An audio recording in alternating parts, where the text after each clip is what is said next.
All right, guys, and welcome back. So we were just talking about the gargoyle geckos, and these are their cousins, the crested geckos. You can see they have little crest or eyelashes on there. That's really cute. This is my friend Peanut. And if you take a close look up those eyes, you'll notice no eyelids. And like we said, studio, they actually lick their eyeballs with the little tongue that comes out because they can't blink. And we'll notice too, oh no, we're missing something. Now, Peanut was born with a lovely long prehensile tail that she could use to hang from the trees and help her climb around and jump around, but unfortunately they can lose their tails sometimes as early as right out of the egg, and then they're left with no more tail. It takes a while. The really cool thing too with these guys, I can't remember if I mentioned it in studio, is that these guys actually live or were thought to be, extinct up until 1994. So at this point, it's like 24 years ago, they thought that they were gone like the dinosaurs. But then they found out that they were just hiding really, really well. So they grabbed a bunch, sent them to the pet store, and they're actually one of the most popular pets in North America. Here in Winnipeg, they used to be like hundreds and thousands of dollars, but now they're down around like $35 to $50, give or take. For more of the basics, I mean, you can get into some pretty fancy colors and patterns again where you're spending a couple $100s, but for the basic gecko pet that you're going to be getting for your kids, you're looking to spend about $50. So their setup is very similar to how we have our gargoyles set up. They tend to be in a little bit smaller of an enclosure. So this was that 12 by 12 by 24, or sorry, 18 by 18 by 24 that we were talking about. So this would be sort of a minimum for a single set of geckos there. As far as keeping geckos together, they're typically solitary animals.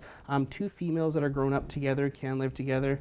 Two males that grow up together will often be okay. If it ends up being a male and female, well, regardless of if they're brother or sister, they're going to try and do stuff, so you don't want that happening. And introducing two males at a later point is not a good idea. So keeping them solitary is usually your best bet. You can see we've got his little dish here that we use to set up for his food. Keep water down there, and again, it's his misting once or twice a day. The light on there is just visual to make it look a little bit sharper when we have people visiting, but they don't require any light, any heat, so they're pretty easy. But let's take a look at the baby again. These are from my friend Jenny at Jenny's Terrarium, because we don't really breed a whole lot. So I wanted just to show you some of the babies, because this is often what people are picking up as pets. So look, like I said, right out of the egg already, a tailless little one. Nice chocolatey brown. Don't hold me to it, but that might be like a buckskin. But I'll turn around so you can see a little bit better on this way.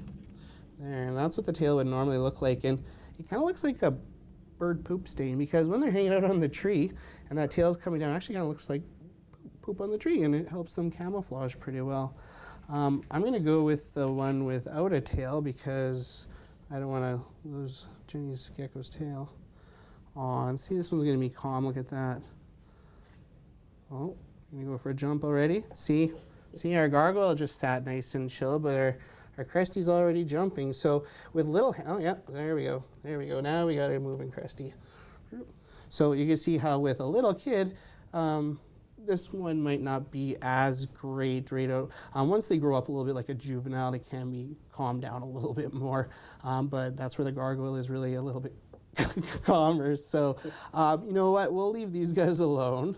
They are pretty cute though. And you know what? Since we're right here, I'm just going to move my table. We'll take a quick moment to do that. And I'm going to show you the tokays, because the tokays are really cool. And they were actually on set for the whole studio's filming that we did for our show. So hold on one sec.